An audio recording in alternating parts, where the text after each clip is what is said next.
Salve, salve trader! Seja bem-vindo a mais um vídeo aqui do nosso canal da Spartax. Canal este que é focado totalmente em opções binárias. Meu nome é João Fernandes, eu sou desenvolvedor do projeto Trader Pro, que é um projeto que visa acelerar sua consistência dentro desse mercado.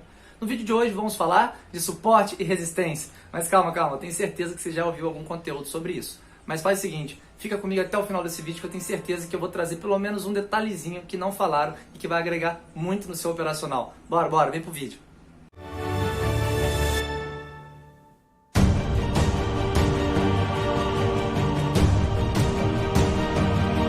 Bora que vamos então para mais um conteúdo de qualidade hoje, rapaziada. Hoje a gente vai estar falando de suporte e resistência. E apesar do suporte e da resistência ser o primeiro conteúdo, né, que a pessoa quando chega no mercado de opções binárias ela aprende, é um conteúdo muito importante, porque se você aprende da maneira certinha, da maneira correta, você consegue aplicar desses princípios da análise técnica em qualquer mercado. Então se o cara chega em binárias e aprende suporte e resistência, aprende a traçar, aprende a identificar essas zonas, ele vai abrir o gráfico do mini índice, ele vai conseguir operar e identificar a zona de suporte e resistência. Ele vai abrir o gráfico do dólar, vai conseguir identificar suporte e resistência. E em qualquer mercado, no ouro, no Forex, e todos os mercados que tem um gráfico aí. Então é muito importante vocês aprenderem. Só que a pessoa às vezes ela até aprende a fazer o traçamento do suporte, da resistência, beleza, corretamente, mas nem sempre ela entende o conceito por trás. Então a gente vai começar essa aula aqui falando rapidamente sobre os conceitos de suporte e resistência. Vamos começar então a falar do suporte, né? O suporte, eu vou até já traçar uma linha rapidinho aqui para poder facilitar. Isso aqui é uma zona de suporte, essa aqui é uma zona de resistência. A zona de suporte, ela é uma região que existe uma alta concentração de demanda. É onde o volume de compra aqui posicionado, ele é suficiente para poder segurar a queda do preço. Assim como a resistência, ela é uma região com suficiente volume de venda para poder segurar a alta. É uma região aguardada pelos compradores, porque eles podem efetuar seus lucros. Então, os caras que compraram aqui embaixo, eles estão aguardando chegar nesse preço historicamente bom para poder realizar vendas, e chega aqui, todo mundo que comprou lá embaixo vende para poder realizar lucro e o preço volta a cair. Quando o preço volta a cair, chega numa posição historicamente boa para poder realizar compras. Então, um monte de ordem de compra posicionada aqui embaixo. Quando o preço toca, ele tende a voltar a subir. E é por isso que é muito mais fácil identificar suporte e resistência em zonas lateralizadas como essa que a gente está vendo aqui. Tranquilo? Só que, assim, eu estou falando de zonas. Então, é preciso ficar bem claro que tanto suporte quanto resistência, eles são zonas. Eles não são linhas específicas, preços específicos aqui do lado. Porque milhões de pessoas estão operando no mundo todo, operando lá no mercado Forex, com posições vendidas e compradas. E você nunca vai poder saber exatamente em qual preço que ela posicionou a sua ordem. Então, por exemplo, o cara que comprou aqui embaixo, ele posicionou uma ordem de venda lá em cima para poder efetuar o lucro. Você nunca vai poder dizer que ele colocou exatamente aqui. E é por isso que a gente trabalha com zonas, com a ideia de zonas, e não com esse preço específico, essa linha aqui que eu marquei, por exemplo. Então, tem gente que posicionou ordem aqui, tem gente que posicionou ordem aqui, ali, e é por isso que a gente tem que interpretar isso aqui, eu vou até desenhar para ficar legal, como não sendo uma linha. Você tem que interpretar isso aqui como sendo uma zona de resistência e aqui embaixo como sendo uma zona de suporte. Em qualquer ponto desses aqui que o preço tocar, ele pode reverter, assim como no suporte. Qualquer ponto dessa região toda pode ser interessante para o preço já começar a subir novamente. Tá certo? Então, vamos dar continuidade aqui. Beleza. Só que apesar do fato de eu ter falado que são zonas e não preços, existem preços específicos que vocês podem sim ficar de olho, porque são níveis psicológicos que a gente chama. Já saiu até um estudo aí que fala que nós, os seres humanos, tendemos a fazer aproximações e arredondar os números na nossa cabeça. Então, se eu te falar que eu comprei alguma coisa por R$ 9,78, provavelmente eu vou chegar e vou falar para você que eu paguei R$ 9,80 ou então até R$10, entendeu? A gente tende sempre a aproximar os números para zero. Então, no mercado financeiro isso acontece também, porque o mercado é movimentado por pessoas e esse estudo, né, envolve o psicológico das pessoas. O mercado todo envolve a psicologia das massas, né, da maioria das pessoas. E se você reparar, aqui na Equioption a gente tem aqui no lado direito, os preços, né, do ativo desse momento. E se você reparar, os preços que tem bastante quantidade, olha só isso aqui, por exemplo, os preços que tem mais zero da direita para a esquerda são os preços que tendem a ser mais respeitados. Por quê? Porque são mais fáceis de decorar, de botar na cabeça, gravar. Então, às vezes, o cara que foi posicionar uma ordem de venda lá em cima e falar, quando chegar no 12 mil, redondinho, eu vou lá e vou vender, né? No 21700. Então ele grava mais fácil e eles tendem a ser mais respeitados. Aí que até traz as linhas aqui já com preços cheios, né? Só que é interessante você ficar atento aos preços que tem bastante zero. Olha só que interessante, eu nem tinha visto isso aqui. Tracei para poder estar explicando para vocês no vídeo. E se você olhar, ele tá lá, olha lá no lado direito. É o 700 redondinho no final. Pô, tá difícil posicionar. Ó, 700. Olha só que interessante, rapaziada. Como é que confirma essa teoria do número cheio? Vamos ver lá embaixo se pegou também. Onde eu tracei essa linha de suporte aqui, ó. Aqui já não tá tão redondinho, não. Mas aqui, ó, no 80, é 1.21380, número redondo também, número com zero. Olha só que zona interessante de suporte.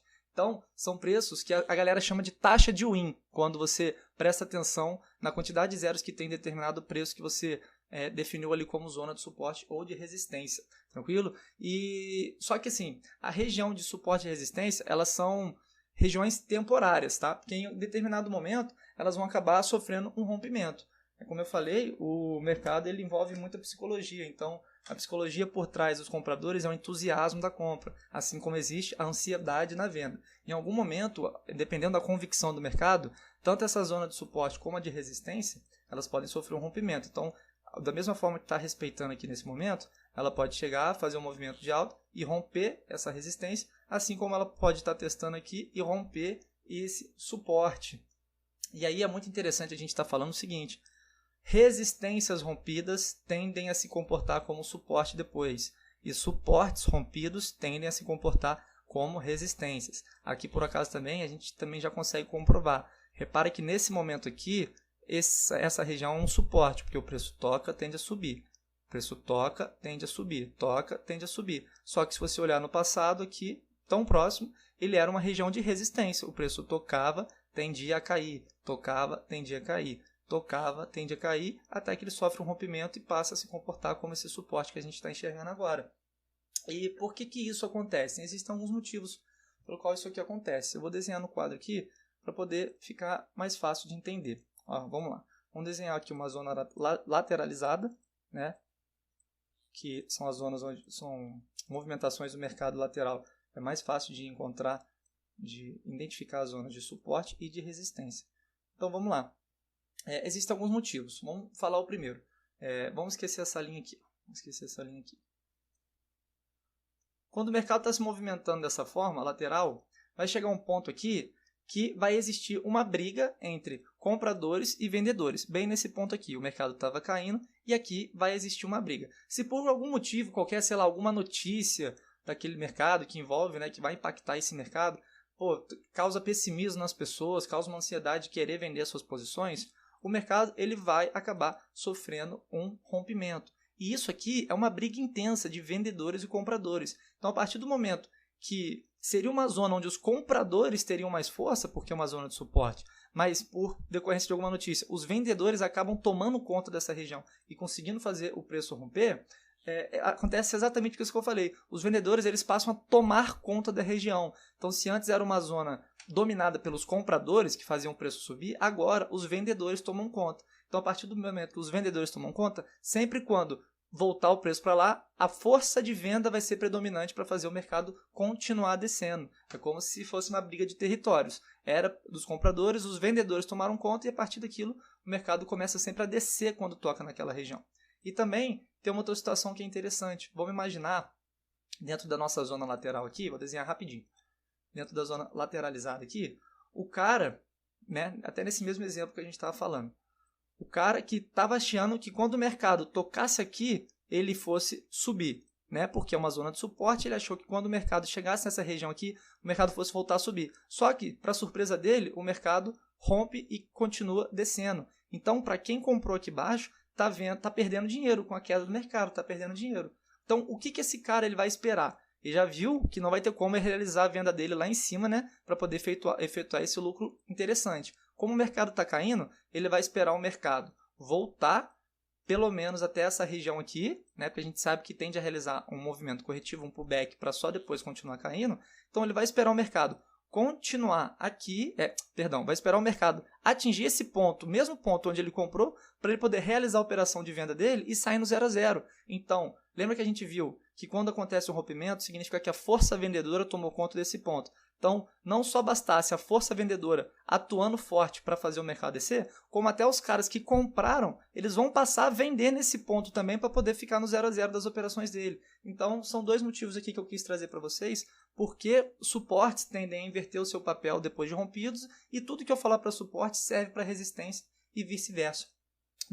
Beleza, rapaziada? Então vamos dar continuidade aqui. Como é que a gente faz para poder estar realizando os traçamentos? Olha, é muito simples, é você identificar pontos onde o mercado toca e começa a cair, são potenciais zonas de resistência. Só que uma resistência e um suporte, eles só podem ser validados, ou seja, você só tem certeza que aquilo é uma região de suporte e resistência depois do segundo toque. Então vamos, por exemplo, dar uma olhada nessa região aqui de cima de resistência. Olha só.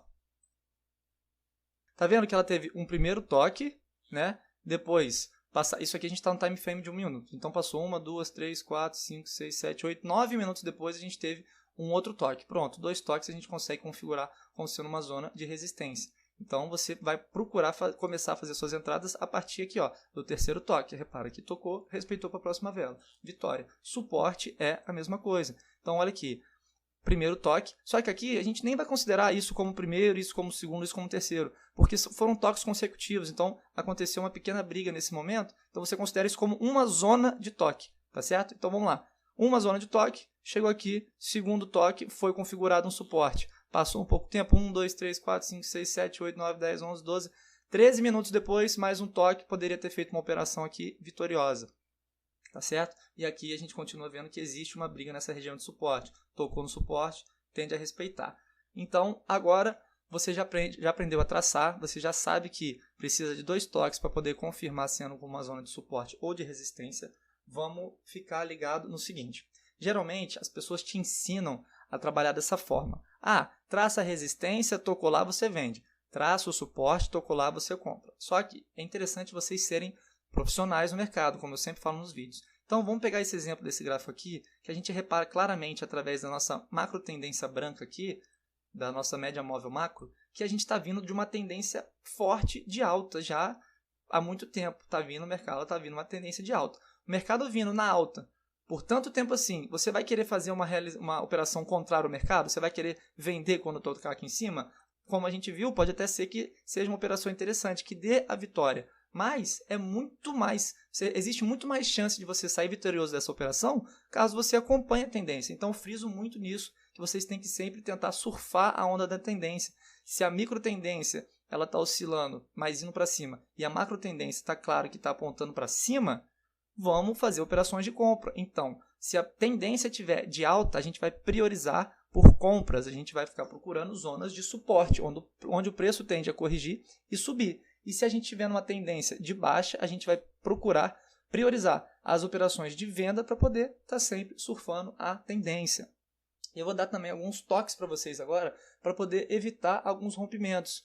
Então, por exemplo, como eu acabei de falar aqui, toques repetidos. Cuidado, cuidado. Para quem estiver operando M1 aí, é interessante pelo menos uma distância de 5 toques aí, que seria uma vela de M5. Então, se teve um toque aqui, 1, 2, 3, 4, 5, 6, por aqui. Se aqui já tocasse de novo, seria interessante. Só que a grande pegada é a maior distância possível. A amplitude que você tem entre um toque e o outro, o que seria a amplitude? Por exemplo, a gente consegue medir a força da nossa entrada a partir da distância entre um toque e outro. Então aqui teve o primeiro, aqui teve o segundo. Beleza, você não fez entrada porque você estava validando isso aqui como uma resistência. Tocou a primeira, tocou a segunda, você validou com uma resistência. Olha a distância desse toque aqui para esse toque aqui, no time frame de 1 minuto. Eu vou até fazer de outra cor aqui para ficar melhor de enxergar.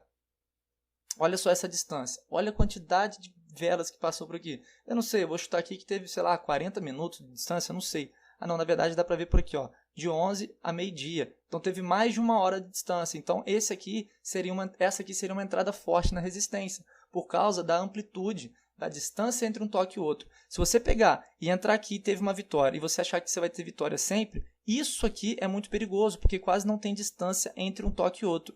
A grande sacada é você esperar o movimento maior e pegar um toque mais distante possível do outro. Isso vai te trazer mais assertividade dentro de suporte e de resistência. Outra coisa interessante, a distância com que a vela nasce da região. Então, a gente está vindo de uma tendência de alta, essa vela acabou aqui e já nasceu outra aqui muito pertinho. Isso é muito perigoso, nesse caso respeitou, mas isso aqui é muito perigoso, tem que tomar cuidado quando a vela nasce. Olha a diferença dessa vela que nasceu, tocou e respeitou, para essa vela aqui, por exemplo. Olha só, isso aqui é uma entrada bonita, isso aqui é uma entrada bonita. Eu sei que aqui você não ia ter como saber, porque era o primeiro toque da resistência e você não sabia que ela poderia respeitar. Mas supondo que tivessem outros toques lá para trás, isso aqui é a entrada que você está buscando. É a esticada de vela na região para você pegar a compra. Cuidado com as velas que nascem muito pertinho, elas tendem a romper, tranquilo? Mais um toque que eu tenho para vocês é o pavio. Se você está vendo as velas deixando muito pavio conforme elas vão se aproximando, então vamos supor, está chegando na zona de resistência e essa vela está deixando um paviozão grandão aqui. Né? Isso aqui não é pavio não, isso aqui é uma seta. Se você está vendo que as velas estão deixando muito pavio, está chegando, está deixando muito pavio, pavio inferior significa força de compra. Então, se ela está se aproximando um pouquinho de pouquinho e deixando muito pavio, é muito provável que ela vai chegar aqui e vai romper, porque a força compradora está muito presente. Então, fiquem atentos à distância que chega na região, ao pavio das velas anteriores e a distância desse toque até o último toque da zona. Essas são dicas fundamentais para vocês evitarem os rompimentos operando suporte e resistência, rapaziada. E para finalizar essa aula, eu queria fazer uma pergunta, provocar uma reflexão para vocês. Suporte e resistência são níveis somente na horizontal? O que vocês acham, sim ou não? Bota aí nos comentários para mim o que vocês acham. Suporte e resistência são níveis só na horizontal? Quem respondeu que sim, errou. Na verdade, suporte e resistência também podem ser níveis dinâmicos. Quer ver só? Níveis dinâmicos de suporte e resistência, a gente pode pegar o exemplo de linhas de tendência, que vão ser assuntos de outro vídeo. Mas, por exemplo, uma linha de tendência de alta aqui, rapidamente. Está vendo como ela tem um comportamento de suporte, só que na diagonal? A média móvel, simples, né, de microtendência, de 20 períodos, ela pode ser um nível de suporte e resistência dinâmico. Percebe como aqui ela funciona como uma resistência que toca e desce, toca e desce. Então, assim, fica essa reflexão para vocês que o mercado, cara, ele tem muitas informações. E a análise gráfica ela é uma coisa apaixonante. Quando você começa a estudar, você começa a perceber que as coisas se encaixam. Eu espero de verdade que vocês tenham gostado dessa aula de suporte e resistência. Espero que tenha trazido e agregado valor para vocês e para o operacional de vocês. Se isso realmente aconteceu, deixa um like aqui no vídeo, dá essa força para a gente aí. Compartilha com aquele seu amigo que traça suporte e resistência e sai vendendo e comprando adoidado, sem identificar as tendências anteriores. Compartilha e dá essa moral para ele aí e dá essa moral para a gente também que faz o nosso conteúdo chegar a mais pessoas. Se inscreve no nosso canal no YouTube e segue a gente no Instagram e Facebook. Beleza, rapaziada? Um beijo do Joãozinho pra vocês aí, aquele abraço, até o próximo vídeo. Vamos que vamos pra cima!